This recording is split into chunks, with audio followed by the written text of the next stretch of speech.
Double-checking things is a pretty common human behavior. Like, did I shut the garage door? Better double-check. How about locking the front door? Double-check. Gas stove and oven off? Double-check. We all do it, but what if you feel compelled to triple-check it, or even quadruple-check it, or quintuple-check it even? Then it might be considered an obsession. Now, what if you have to do a certain ritual with the gas stove and oven before leaving the home each time? Like, make sure the gas stove is off, wipe down the gas stove to clean it, double-check that the burners are off, make sure the oven's off, wipe down the oven to clean it, and then open the oven door to make sure no heat's coming out, and then you can leave the house. Then that might be a compulsion.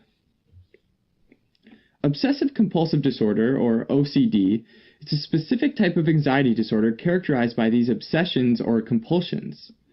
Obsessions are recurrent and intrusive thoughts that are typically unwanted and tough to get out of your brain.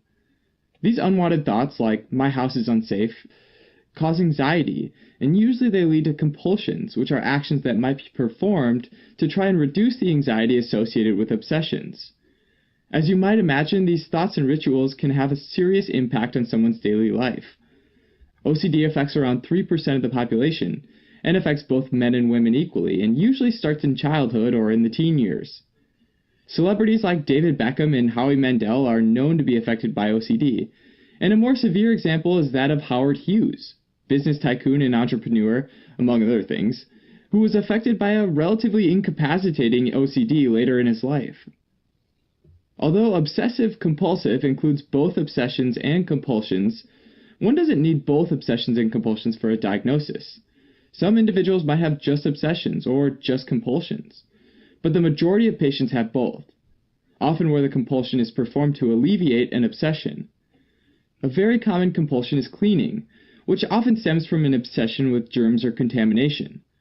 Another common compulsion is checking, usually because they have obsessions that something's unsafe, so they'll check to make sure that something's definitely safe by unlocking and relocking it, sometimes several times. More generally, though, repeating is a compulsion on its own, where an action or phrase is repeated several times, and usually this is done because if it's not, they think something bad will happen. Sometimes patients might feel compelled to order or arrange things, because when they're out of order, it causes anxiety and discomfort. Finally, mental rituals are also obsessions. These are often done to try to neutralize intrusive or what they think are bad thoughts. So they might try and call up specific words or phrases they think are good thoughts to try and replace the bad thoughts. Now, the Diagnostic and Statistical Manual for Mental Disorders, the 5th edition, or the DSM-5, gives specific diagnostic criteria to meet for a diagnosis of OCD. First and foremost, they need to have the presence of obsessions, compulsions, or both. Makes sense. The obsessions and/or compulsions need to also be time-consuming, often such that it produces distress with their social life and their work. For example, taking 2 hours every day folding and unfolding clothes and then being late for work. It's also important that the obsessions and compulsions are not due to the physiological effects of a substance or other medical condition. Finally, the apparent anxiety isn't better explained by another mental disorder, like, for example, an obsession with personal appearance, like in dysmorphic disorder. Like most mental disorders, there isn't a known cause of OCD, though it's thought to be a combination of genetic and environmental factors. Sometimes OCD seems to run in families, and an important clue is that identical twins are more often affected than non-identical twins. It's now thought that abnormalities in serotonin neurotransmission in the brain plays a key role, though the exact mechanism is unknown. Treatment usually involves psychotherapy, medications, or both.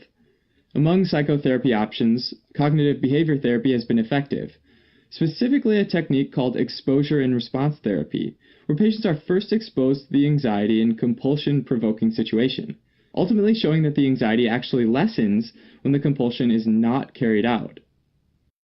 Because the cause has been linked to serotonin, selective serotonin reuptake inhibitors, or SSRIs, have been shown to be an effective drug treatment, though they often come with symptoms and side effects that may need further treatment with medications or psychotherapy.